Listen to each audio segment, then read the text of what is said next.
چین کے وزیر خارجہ بیک ٹو بیک انڈیا سے پاکستان پہنچے ہیں۔ انڈیا میں بھی ان کی ایک بڑی اسٹریٹجک نوعیت کی گفتگو ہوئی ہے۔ پہلے انڈیا کے وزیر خارجہ جے شنکر کے ساتھ، پھر اس کے بعد اجیت دوول جو کہ نیشنل سیکیورٹی ایڈوائزر ہیں انڈیا کے، ان کے ساتھ، اور اسی دوران ایک غیر متوقع طور پر انڈیا کے وزیر اعظم نریندر مودی سے بھی ملاقات ہوئی ہے۔ ظاہر ہے یہ ملاقات ان کی ایک ایسے ماحول میں ہوئی ہے جب انڈیا اور امریکہ کے تعلقات میں کچھ سرد مہری آ رہی ہے، اور ساتھ ساتھ اب اس کو ایک موقع دونوں ہی سمجھ رہے ہیں کہ انڈیا اور چین کے تعلقات کو بہتر کیا جا سکے۔ چین کے لیے یہ ایک عنصر ہے کہ چین یہ چاہتا ہے کہ کیونکہ امریکہ انڈیا کو استعمال کرنا چاہتا ہے چین کے خلاف، تو کیوں نہ چین انڈیا کو سافٹ کرے اپنے بارے میں، اور ساتھ ساتھ مارکیٹس بھی کھولے۔ اور اس کا فوری ایک رد عمل یہ آیا ہے، یعنی جو چند دنوں میں آیا ہے، کہ چین نے انڈیا کو 3 خصوصی برآمدات کا آغاز کر دیا ہے۔ ایک فرٹیلائزرز، دوسرا ریئر ارتھ منرلز، اور تیسرا ان کی جو ٹیکنالوجی ہے اس سلسلے میں۔ تو یہ ایک لحاظ سے دیکھا جائے تو ایک انڈیا اور چین کے تعلقات میں ایک مثبت پیش رفت نظر آ رہی ہے۔ لیکن اس وقت کے اس ملاقات کے بعد چین کے وزیر خارجہ وانگ یی فوراً ہی پاکستان آئے ہیں، جہاں پہ بھی وہ آج سے لے کر یعنی 20 اگست سے لے کر 22 اگست تک قیام کریں گے، جس میں وہ چین اور پاکستان کے فارن منسٹرز کے جو اسٹریٹجک ڈائیلاگز ہیں، جو اس کا 6واں اجلاس ہے، ہر سالانہ اجلاس ہوتا ہے، تو اس میں وہ شرکت کریں گے، پاکستان میں قیام کریں گے۔ اور ظاہر ہے پاکستان سے ان کے بہت سارے گہرے تعلقات ہیں چین کے۔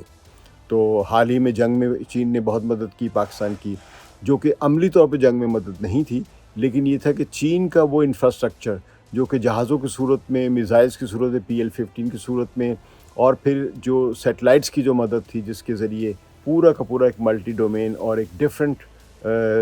سسٹم بنایا گیا تھا انڈیا کے جہازوں کو گرانے کا، وہ چین ہی کی مدد تھی۔ لیکن یہ ایسی مدد ہے جو چین نے اس جنگ سے پہلے ہی دی ہوئی تھی، لہٰذا ہم اس کو براہ راست چین کی اس جنگ میں پاکستان کی مدد نہیں کہہ سکتے، لیکن یہ ہے کہ چین پاکستان کا ایک پرانا اور گہرا دوست ہے، اور یہ لوگ آئرن کلیڈ برادرز بھی کہلاتے ہیں، اور ان کے ہمالیہ سے زیادہ بلند دوستی ہے اور شہد سے زیادہ میٹھی دوستی ہے۔ تو ان تمام ڈائیلاگس کے پس منظر میں چین کے وزیر خارجہ کا یہاں پہ آنا بظاہر ایک بہت اچھی پیش رفت سمجھی جاتی ہے، اور ایک لحاظ سے انڈیا کے فوراً بعد وہ پاکستان آئے ہیں، جو کہ پہلے سے طے شدہ ملاقات تھی۔ تو اس لحاظ سے ہم یہ نہیں کہہ سکتے کہ یہ کوئی اتفاق ہو رہا ہے کہ وہ ہائفینیٹ کر رہے ہیں انڈیا اور پاکستان کو چین اپنے خارجی تعلقات میں، بلکہ پہلے سے طے شدہ ملاقات تھی۔ تو لہٰذا جب چین کے وزیر خارجہ اب یہاں پر آ رہے ہیں، تو چین کی نظر میں اور پاکستان کی نظر میں 2-3 چیزیں ایسی ہیں جس پر دونوں کو کنسرن ہو سکتے ہیں، یعنی تشویش ہو سکتی ہے۔ اول یہ کہ پاکستان یہ محسوس کرے گا اور کرتا ہے کہ اگر چین کے انڈیا کے ساتھ تعلقات بہتر ہوتے ہیں، تو پاکستان کا وہ جو خصوصی لاڈلے بچے والا جو رول ہے وہ کیا برقرار رہے گا، یعنی ایک ہی دوست اس خطے میں، ساؤتھ ایشیا میں، اور بڑا مضبوط دوست، جہاں پہ اس کو ایک سی پیک کی انویسٹمنٹس بھی ہیں، گوادر کی پورٹ بھی چین کے تقریباً استعمال میں ہے، ابھی تک یہ فوجی نوعیت کی پورٹ نہیں ہے، لیکن یہ کہ اس کی جو سویلین اور ٹریڈ جو ریلیٹڈ اکنامک یوز جو ہے وہ چین کے استعمال میں ضرور ہے۔ تو اس حالت میں پاکستان جو ہے وہ یہ دیکھ رہا ہوگا کہ جب ہم اتنے چین کے قریب ہیں تو انڈیا سے دوستی اس کے فائدے میں ہے یا نہیں۔ تو اس میں 2 پہلو ہیں، ایک تو یہ کہ پاکستان کو فائدہ ہو سکتا ہے، چین کا لیوریج بڑھے گا انڈیا کے اوپر، تو پاکستان انڈیا کے ساتھ جو تعلقات میں کشیدگی ہے اس میں چین ایک مثبت کردار ادا کر سکتا ہے، دونوں ملکوں کو بٹھا سکتا ہے، اور ایک ایسا ماحول کریٹ کر سکتا ہے جس میں دونوں جنگی تیاریوں کی بجائے تجارتی تیاریاں کریں۔ تو ایک تو یہ امکان ہے۔ دوسری یہ کہ ظاہر ہے پاکستان کا جو کشمیر کا ایشو ہے، اس میں جو ایسکیلیشن ہے ہر وقت رہتی ہے، ایک یعنی شدت جو رہتی ہے سرحدوں پر یا لائن آف کنٹرول پہ، اس میں کمی لانے میں چین مدد کر سکتا ہے، اور ظاہر ہے انڈیا کو بھی یہ ایک اچھا رہے گا اس کے لیے کہ وہ ان جو سرحدی معاملات ہیں ان میں جو شدت ہے اس میں کمی آئے، تاکہ پاکستان کی طرف سے جو اس کو خطرہ ہے شدت پسندوں کے حملوں کا وہ بھی رک سکے، اور اس میں چین دونوں طرف ایک مثبت کردار ادا کر سکتا ہے۔ لیکن ایک منفی پہلو بھی ہو سکتا ہے، وہ یہ کہ اگر چین انڈیا کی طرف بڑھتا ہے تو چین کو بھی انڈیا سے اچھے تعلقات رکھنے کی ضرورت ہے، جس کی ایک بنیادی وجہ جیسے میں نے ابھی عرض کیا تھوڑی دیر پہلے کہ چین یہ چاہتا ہے کہ انڈیا کو سافٹ بنائے، یعنی اس کو امریکہ کے ساتھ مل کے ایک جنگی تیاریوں میں مصروف کسی اتحاد کا رکن بننے سے روکے، یا اگر وہ بن بھی جائے تو کم از کم عملی طور پہ وہ کسی جنگ میں حصہ نہ لے۔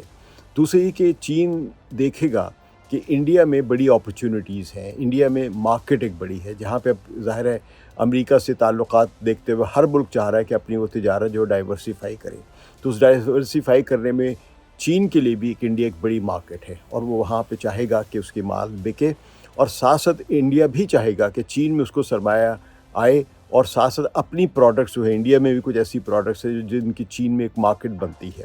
تو انڈیا اور چین دونوں کم از کم اس لحاظ سے ایک دوسرے کے ہم پلہ بنتے کہ دونوں میں اکنامک اپرچونیٹیز بہت ہے، انویسٹمنٹ کی اپرچونیٹیز بہت ہے، کنزمپشن کی مارکیٹ بہت ہے، یعنی کہ دونوں اپنی اپنی پروڈکٹس کو بیچ سکتے ہیں۔ ظاہر ہے چین کے پاس زیادہ بہتر اور اچھی پروڈکٹس ہیں جو وہ انڈیا کو بیچے گا اور وہاں پہ فروخت کرے گا ان کے کنزیومرز کے لیے۔ پاکستان کے پاس اکنامک اپرچونیٹیز جو ہیں صرف اتنی ہیں کہ چین اپنی اسٹریٹجک ضرورت کے لیے، پاکستان میں جو چین سرمایہ کاری کر رہا ہے سی پیک کے نام پہ، اس کو کوئی اکنامک فائدہ زیادہ نظر نہیں آ رہا، کیونکہ پاکستان کے اندر ابھی تک وہ اپرچونیٹیز ہی نہیں ہیں، وہ کنزیومرز کلاس ہی نہیں ہے، وہ مڈل کلاس ہی نہیں ہے جو بہت زیادہ چین کا مال خرید سکے۔ وہ صرف سستا مال خرید سکتی ہے، مہنگا مال نہیں خرید سکتی۔ یہ آپ دیکھ سکتے ہیں کہ الیکٹرک وہیکلز جو ہے وہ پاکستان میں کتنی بکی ہیں چین کی ابھی تک، تو بہت زیادہ نہیں ہے، ہو سکتا ہے مستقبل میں بڑھ جائے، لیکن اس کے باوجود انڈیا کی مارکیٹ بہت بڑی ہے، پاکستان کی مارکیٹ کم ہے۔ تو پاکستان میں جو سرمایہ کاری چین کی جو ہے وہ دراصل اس کی جغرافیائی اہمیت کی وجہ سے ہے، کیونکہ پاکستان کے ذریعے چین ایک ایسا روٹ دیکھ رہا ہے سمندر میں، یعنی بحیرہ عرب یا بحیرہ ہند میں جانے کے لیے، کہ جس کے ذریعے وہ براہ راست کسی بھی امریکہ سے جنگ کی صورت میں جو ملاکا کی اسٹریٹ ہے یا چین کا جو چائنا سی جو ہے وہاں پہ اگر جنگ چھڑتی ہے اور چائنا کے رستے بند ہو جاتے ہیں سمندری رستے، تو چین کا جو رستہ بنتا ہے دوسرا آلٹرنیٹ رستہ، چاہے وہ مختصر ہی کیوں نہ ہو، وہ پاکستان کے ذریعے بنتا ہے۔ تو پاکستان چین کی ایک اسٹریٹجک نیڈ ہے، اکنامک انویسٹمنٹ اپرچونٹی نہیں ہے، جبکہ انڈیا کی اکنامک انویسٹمنٹ اپرچونٹی یا ٹریڈ ریلیشنز میں بڑے دونوں ایک دوسرے کے کام آ سکتے ہیں۔ ساتھ ساتھ چین کے لیے ایک کنسرن جو اس نے ابھی تک جس کا اظہار نہیں کیا ہے، لیکن ظاہر ہے حکومتیں اپنی سطح پر یہ سوچ رہی ہوتی ہیں کہ پاکستان جو ہے وہ اس وقت امریکہ کے اس طرح قریب آ رہا ہے جس طرح کہ سرد جنگ میں پہلے ہوتا تھا، اور ماضی کا تجربہ چین کو یا کسی بھی ملک کو یہ بتاتا ہے کہ جب پاکستان امریکہ کے قریب جاتا ہے تو امریکہ کا ٹریپ یہ ہوتا ہے کہ تم چین کے خلاف ہمارے لیے کام کرو، اور خطے میں جو ہمارے مفادات ہیں، جس میں افغانستان بھی ہے، جس میں انڈیا مخالف بھی ہو سکتا ہے، جس میں ایران مخالف بھی ہو سکتا ہے، تو پاکستان کا جو تاریخی کردار یہ رہا ہے کہ وہ جب بھی امریکہ کے قریب گیا ہے تو خطے میں اس نے امریکہ کے ایک پولیس مین کا کردار ادا کیا ہے۔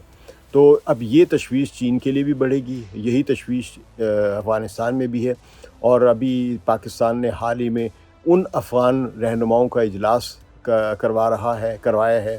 جو افغانستان میں تبدیلی لانا چاہتے ہیں، یعنی موجودہ حکومت طالبان کی جو ہے اس کو تختہ الٹنا چاہتے ہیں۔ تو یہ اچھے مثبت اشارے نہیں ہیں، یہ دوبارہ سے پاکستان کی جانب سے ایک افغانستان میں استحکام کم کرنے کی، یعنی انسٹیبلٹی کی ایک کوشش نظر آ رہی، جس کو نہ چین مثبت نگاہ سے دیکھے گا، نہ افغانستان مثبت نگاہ سے دیکھے گا، نہ ہی ایران مثبت نگاہ سے دیکھے گا۔ تو یہ سب چیزیں پاکستان کی یہ جو کردار ہے، یعنی افغانستان میں ایک تبدیلی کی لیے کانفرنس کروانا ایسے رہنماؤں کی جو طالبان مخالف ہیں، تو ظاہر ہے اس میں ایک امریکہ کا بھی ایک ہاتھ ہو سکتا ہے، یا امریکہ کے کہنے پہ یہ سب کچھ ہوسٹ کیا جا رہا ہے، کیونکہ اس سے پہلے بھی پاکستان جو ہے امریکہ کے اسی طرح ہی ایک ایجنٹ کا رول پلے کرتا رہا ہے۔ تو اس صورتحال میں چین کے وزیر خارجہ کا یہاں پر آنا جو ہے اس میں بہت سارے معاملات میں جہاں پہ سی پیک کو ریویو کریں گے، کتنی پیش رفت ہوئی ہے، کیا کیا رکاوٹیں ہیں، کیونکہ پاکستان میں رکاوٹیں بھی ہیں۔ اس دوران پاکستان میں سب سے جو اہم ایک موڑ آیا تھا جب چینی انجینئرز پہ حملے ہوئے، خودکش حملے بھی ہوئے، تو پاکستان میں چین کے ایک سفارتکار نے پبلک میں یعنی پریس میں یہ کہہ دیا تھا کہ پاکستان جو ہے وہ یہاں پہ چینی انجینئرز کی حفاظت کی ذمہ داری پوری کرے، جبکہ اس سے پہلے چین نے اگر کوئی شکایت بھی ہوتی تھی تو ہمیشہ اندرون خانہ ہی وہ کرتا تھا۔ تو پاکستان کے اس وقت کی جو وزارت خارجہ کی جو ایک ترجمان تھیں، انہوں نے